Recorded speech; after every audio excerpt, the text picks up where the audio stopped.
Eeshwarappa homeo clinic సమర్పించు ధూమ్ ధామ్ ముచ్చట. ఇయాల్టి మన ధూమ్ ధామ్ ముచ్చట్ల మస్తుగానం ముచ్చట్లు పట్టుకొని వచ్చిన. ఇక ఆలస్యం చేయకుండా చెప్పుకుందాం పారి. మున్సిపాలిటీ ఓట్లు లెక్కింపులు అయినాయి కదా, ఎవరు గెలిచిర్రో ఎవరు ఓడిపోయారో తేలిపోయింది కదా. నిజం చెప్తున్నా, ఈ ఓట్ల లెక్కింపులు నడతా అంటే చెయ్యి పాటోళ్ళని చూడాలి. ఒక్కలంటే ఒక్కలి ముఖంలో కూడా కలలేదోల్లా ఈ ఓట్ల జాతరలా తెలంగాణ జనం బీఆర్ఎస్ దిక్కే నిలబడ్డారు. చెయ్యి పార్టీకి గట్టిగా బుద్ధి చెప్పిర్రు. ఈ ముచ్చట వాళ్ళకు కూడా అర్థమైంది.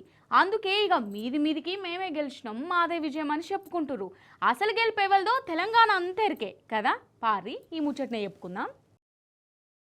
ఈ ఓట్ల జాతరరా కారుదే జోరు నడిచింది. ప్రతిపక్షంలా ఉండి కూడా అధికార పార్టీకి సుక్కలంటే సుక్కలు చూయించిందల్లా. ఎక్కువ మున్సిపాలిటీలు కాంగ్రెస్కే అత్తే రావచ్చుగాక, కానీ అసలు సిసిలని గెలుపంటే బీఆర్ఎస్ పార్టీదేనోల్లా. ఇది ప్రతి ఒక్కరు చెప్తున్నమాట.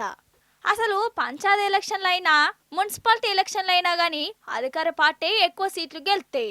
పాలన మంచిగుంటే 190% సీట్లు అధికార పార్టీకే వస్తాయి. పోయినసారి బీఆర్ఎస్ అధికారంలో ఉన్నప్పుడు 190 సీట్లలా కారు గుర్తే గెలిచింది. కానీ ఇప్పుడు ఏమైంది, అధికారం పార్టీకి జనం ఉతుకుడు పెట్టిరు. మా కొద్ది రేవంత్ పాలన అన్నట్లేవో ఓట్లేసిరు. చాలా మున్సిపాలిటీలలా హంగు కూడా వచ్చింది.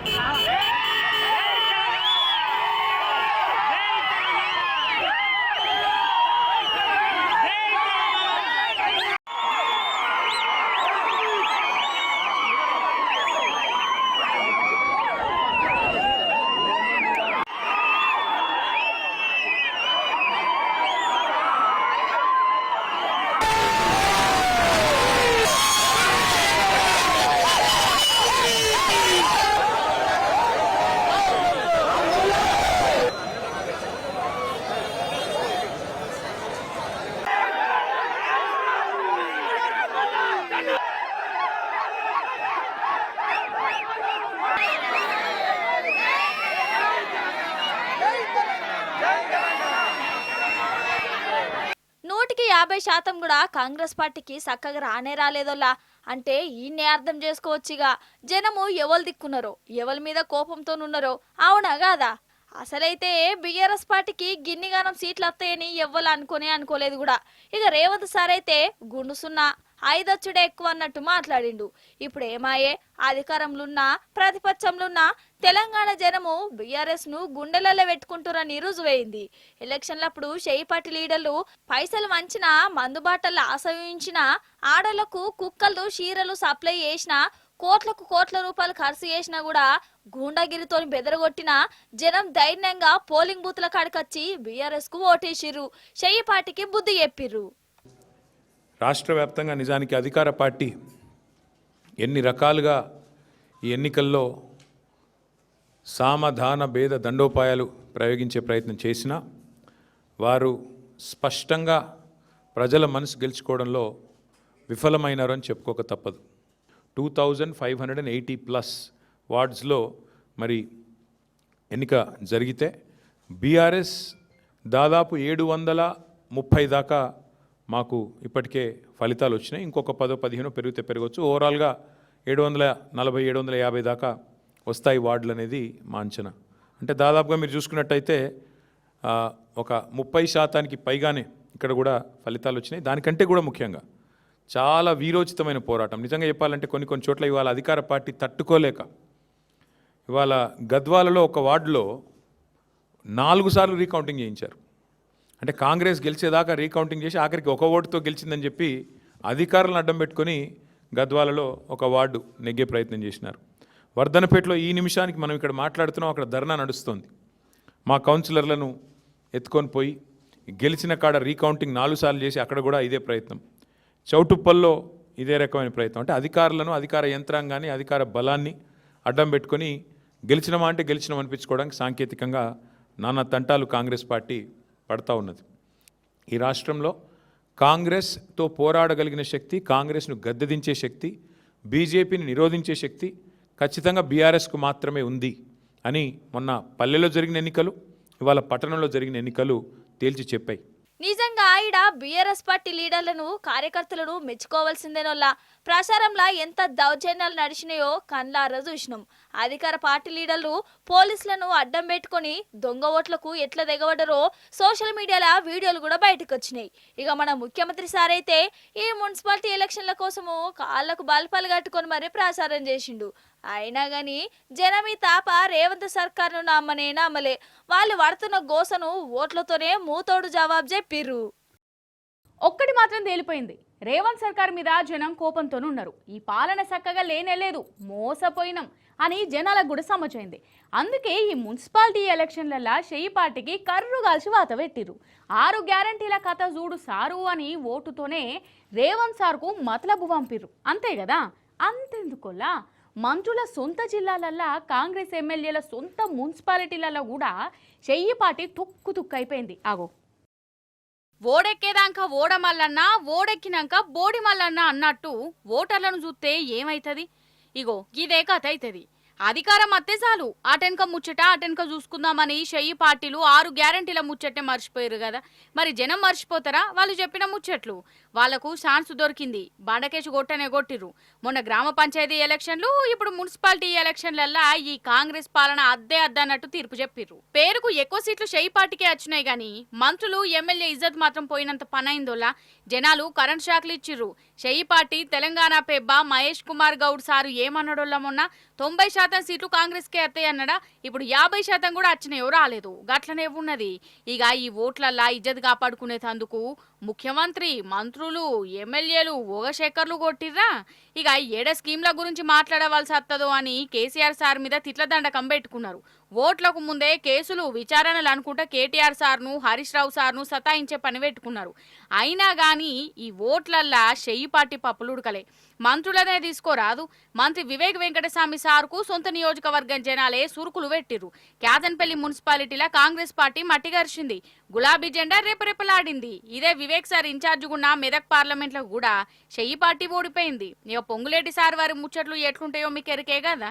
ఇక సొంత జిల్లా జనాలు పొంగులేటి సార్ గాలి తీసేసిర్రు. కొత్తగూడెంలోనోళ్ళ కాంగ్రెస్ కంటే సిపిఐ పార్టీకే ఎక్కువ సీట్లు వచ్చినాయి. ఇదే Ponguleti sir Warangal parliament incharge గా కూడా ఉన్నాడు. తొర్రూరు, వర్ధన్నపేట, జనగామ అనుకుంటా ప్రచారం చేసిండు. ఏమాయే ఈ 3 మున్సిపాలిటీలలో షెయ్యి పార్టీ ఓడిపోయింది. ప్రభుత్వ సలహాదారు అనే పదవి పెట్టుకున్న వేం నరేందర్ రెడ్డి సారుకైతే సొంత మండలంలోనే మర్యాద లేకుండా అయింది. కేసముద్రంలా హంగచ్చింది. ఇటు చాలా మంది కాంగ్రెస్ ఎమ్మెల్యేలకు కూడా సొంత నియోజకవర్గం జనాలు జలకుల మీద జలకులు ఇచ్చిర్రోళ్ళ చాలా నియోజకవర్గాలల్లా అసలు షెయ్యి పార్టీకి మెజారిటీ రాలే. అంటే ఖాళీ 2 అంటే 2 ఏండ్లనే ప్రభుత్వం మీద జనాలు ఎంత కోపంతోనున్నారో చూడుర్రి. ఇంకో 2.5 ఏండ్లున్నది షెయ్యి పార్టీకి. ఇప్పుడే గిట్లుంటే ఇక వచ్చే అసెంబ్లీ ఎలక్షన్ల నాటికి ఇంకెట్లుంటుందో, వచ్చేసారి అధికారం ఎవరిదో. ఈ పార్టీకే షెయ్యి పార్టీలకు ఫుల్ క్లారిటీ వచ్చినట్టున్నది. ఇగో గిట్లనే అంటుర్రోళ్ళ పబ్లిక్. అసలు మన కాడ పోలింగ్ అంటే ఒకప్పుడు ప్రశాంతంగా జరిగేటి, లొల్లులు జేవడాలనేటి అస్సలకే ఉండకపోయేటి. ఎవలోటు వాళ్ళు ధైర్యంగా వేసుకునేటోళ్ళు. కానీ ఇప్పుడు ఎట్లున్నదోలా మీరే చూసిర్రు కదా. కీసులాటలు, రౌడీజాలు, గూండాగిరి, పోలీసుల దబాయింపులు, బెదిరింపులు, దొంగ ఓట్లు ఇవన్నీ నడిచినాయి కదా. ఓట్లప్పుడే కాదు, ఇగో ఆఖరికి ఓట్ల లెక్కింపులు అయిపోయినాక కూడా షెయ్యి పార్టీ తరపున గూండాగిరి విజయవంతంగా నడిచిందోల్లా. గెలిచిన అభ్యర్థులను కిడ్నాపులు చేసుడు, ఎత్తుకపోవుడు, బెదరగొట్టి బ్లాక్మెయిల్ చేసుడు, ఇగో ఇట్లనే నడిచిందట. చూద్దాం పారి అసలు ఏమైందో. కాదుల్లా, ఓట్లు అన్నప్పుడు ఓట్లే, ఒకరు గెలుతారు, ఇంకొకరు ఓడిపోతారు, గంతే కదా. పాలన మంచుకుంటే జనం ఎందుకు ఓడగొడతారు? కానీ జనం ఇచ్చిన తీర్పుకు కూడా ఈ షెయ్యి పార్టీ లీడర్లు ఇజ్జతిస్తలేరా అనిపిస్తుంది. మున్సిపాలిటీ సీట్ల కోసం గెలిచిన బీఆర్ఎస్ అభ్యర్థులను కిడ్నాప్లు చేస్తాండ్లు. ఇగో వరంగల్ జిల్లా వర్ధన్నపేటల బీఆర్ఎస్ రెబల్ అభ్యర్థి రాజేందర్ ను కాంగ్రెస్ లీడర్లు కిడ్నాప్ చేసిర్రోల్లా.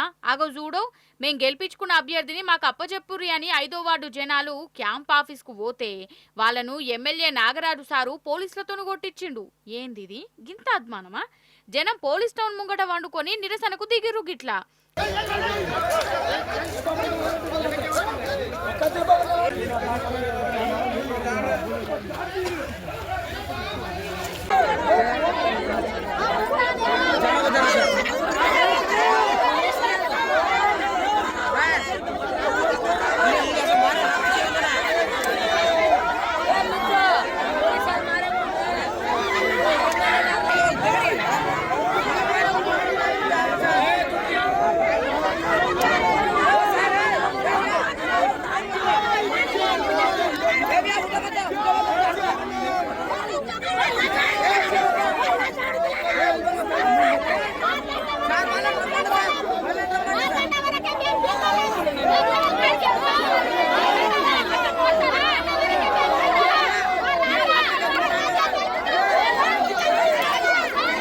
గజ్వెల్ ప్రజ్ఞాపూర్ మున్సిపాలిటీలా కాంగ్రెస్ గుండాలు చూడుర్రి ఎట్లా రెచ్చిపోయిర్రో.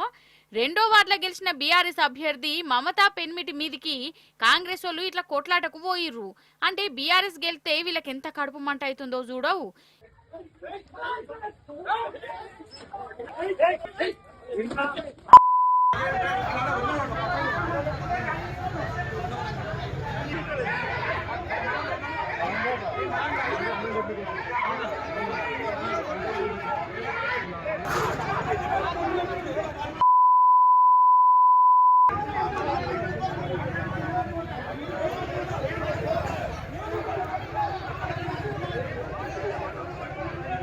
ఇటు ఆసిఫాబాద్ మున్సిపాలిటీలో 1వ వార్డులో బీఆర్ఎస్ గుర్తు మీద గెలిచిన కాంగ్రెస్ రెబల్ అభ్యర్థిని కాంగ్రెస్ లీడర్లు ఆటోలో ఎక్కించుకొని కిడ్నాప్ చేసి తీసుకుపోయిర్రు.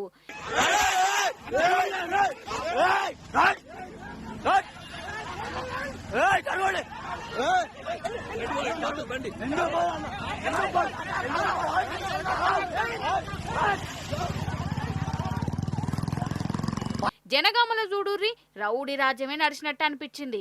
బీఆర్ఎస్ పార్టీకి మద్దతు ఇచ్చిన పర్వతాలు అనే ఇండిపెండెంట్ అభ్యర్థిని కాంగ్రెస్ ఎమ్మెల్యే సామల కిరణ్ కుమార్ రెడ్డి ఆయన సైన్యం ఎత్తుకుపోయే ఉపాయం చేసింది. వీళ్ళ దాదాగిరిని ఎమ్మెల్యే పల్ల రాజేశ్వర రెడ్డి సారు అడ్డం పడ్డాడు. వాళ్ళ నడుమ బైస్ నడిచింది.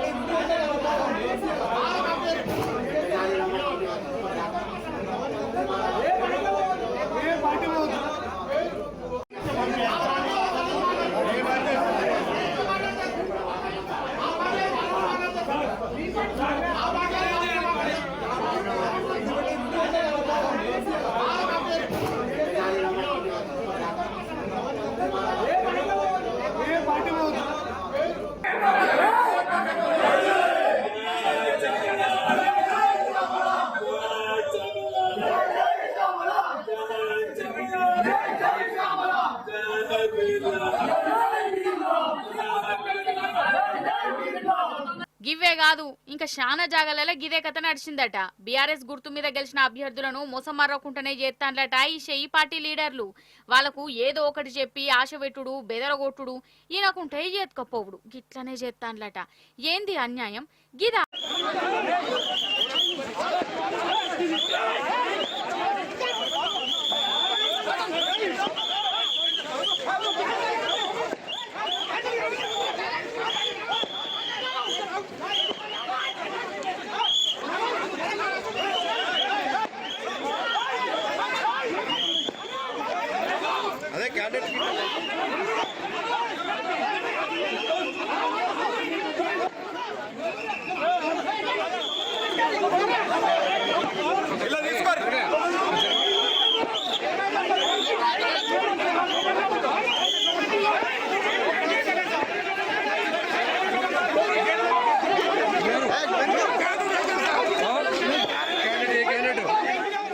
ఇప్పుడు కొందరు చోరసికా మనులు మన ముచ్చట్లకి వచ్చిర్రు. వాళ్ళు అట్లా వచ్చినప్పుడు వాళ్ళు చేసిన ఘనకార్యం ఏందో మనం చెప్పుకోవాలి కదా. లేకుంటే ఫీల్ గారా వాళ్ళని అట్లా ఫీల్ చేసుడు కూడా తరిక కాదు. కాబట్టి వాళ్ళు ఎట్లా దూసుకుపోయిర్రు, ఏంది కథ, గవన్నీ చూద్దురట. రారి మరి చెప్పునా? అరేవ్వా, టీవీ కాదిది, సీసీ కెమెరానే. జరంతా ఒరిజినల్దే పెట్టుకున్నాడు ఈ బంగారం దుకాణపైనే. మోకాలు మంచిగా కానొస్తున్నాయి కదా. అయితే అసలు ముచ్చట్లకు వద్దాం. ఆంధ్రాల నంద్యాల అనే ఊరున్నది కదా, అక్కడ బంగారం దుకాణం ఉన్నది. అసలే బంగారం ఎండి రేట్లు పిరమైపాయే. జనాలు కొందామంటేనే వెనక ముందైతుర్రు. అసంటి టైంలా ఇగో గీ ఇద్దరు అక్కలచ్చిర్రు నగలు కొందామని. ఇక దుకాణం సెటు ఖుషి ఖుషి అయిపోయిండు. వాళ్లకు నగల్ని చూయిస్తుండు. పట్టగొలుసులు కావాలన్నట, పట్టగొలుసులు. ఇక వీళ్ళు ఆ పట్టగొలుసులు చూసుకుంటేనే ఆ సేటును మాటలలో పెట్టిర్రోల్లా. ఆయననేమో మంచి గిరాక్ అనుకుంటా ఏవో లెక్కలేస్తాండు. అంతలే అట దిక్కున్న దొంగక్కను చూడుర్రి ఏం చేస్తాందో.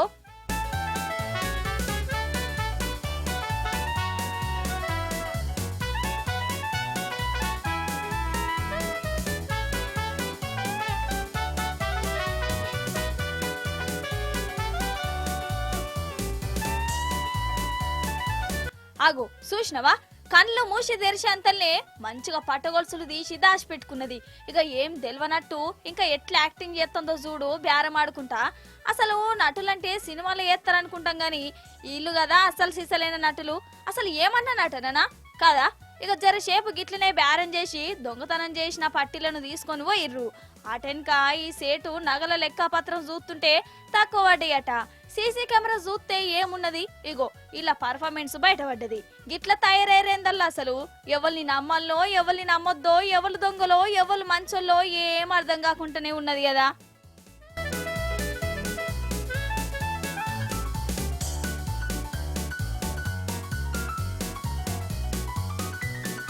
ఈ కాలంలో అందరికీ తొందరనే జల్దీ పోవాలి జల్ది దొరకాలన్నట్టే చేస్తారు. మరి గట్లా జల్దీ పోయి ఏం మామూలు చేస్తారో అర్థమే కాదు.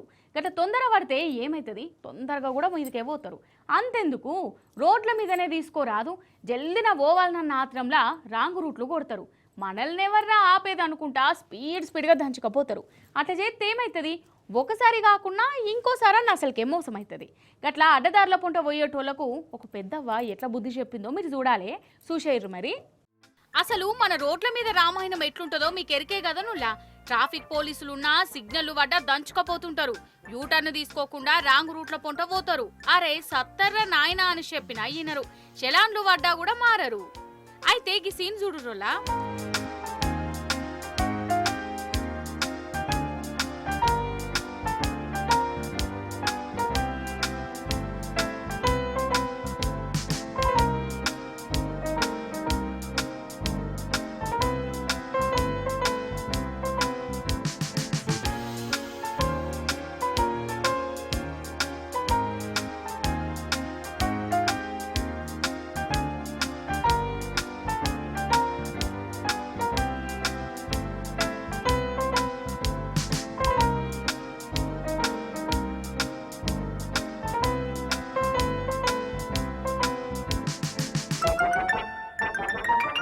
సుషిరా అర్థమైందా? ఏందంటే ఒక స్కూటర్ రోడ్డు ముంగట గంత పెద్ద రోడ్డు ఉన్నా గానీ రాంగ్ రూట్ల పొంట పోతుండు. జనాలు నడిచే తొవ్వల ఈయన బండి నడుపుతుండు, తప్పే కదా. అప్పుడే ఇగో ఈ పెద్దవ్వ తొవ్వ కడ్డంగా నిలబడ్డది. ఇది నీ దారి కాదు, అటుకెళ్ళి పోవాలే అని ఆన్నే నిలబడ్డదోలా. నేను ఎట్లా పోతే నీకెందుకు, నేనేమన్నా టక్కర్ చేస్తానా, నువ్వేమన్నా పోలీసువా అని ఆ బండోడు బాబుగా మాట్లాడినా ఏంలే. నేను ఇడికెళ్ళి పోనీయా, నేను కదలనే కాదులా అని తొవ్వకు అడ్డంగా అట్లనే ఉన్నదోల్లా. లాస్ట్కు ఆ బండైననే వెనకకు మారిపోయిండు. నిజంగా గ్రేట్ కదా. నాకెందుకులే, ఎవలెటు పోతే నాకెందుకు వీళ్ళతోని వాళ్ళతోని కీసులాటలు, పోలీసులు చేసే పనే కదా అని అనుకోలే. కండ్ల ముందు తప్పు జరుగుతా అంటే చూసుకుంటా ఊకోలే. అందుకే ఈ పెద్దవ్వను ఎంత తారీఫ్ చేసినా తక్కువనే. ఎవరో దూరంకెళ్ళి వీడియో తీసి సోషల్ మీడియాలో పెట్టిర్రు. ఇది పోలీసుల దాకా పోయింది. ఆ బండోన్కి బుద్ధి చెప్పిన ఆ పెద్దవ్వ కాడికి పోయి ఆమెను సన్మానం కూడా చేసిర్రు. సప్పట్లు కొట్టుర్రి. మరి మీరు అన్నట్టు ఇది ఏడ జరిగిందో చెప్పలేదు కదా, మన కడ కాదు, కేరళ రాష్ట్ర కోజికోడ్ల.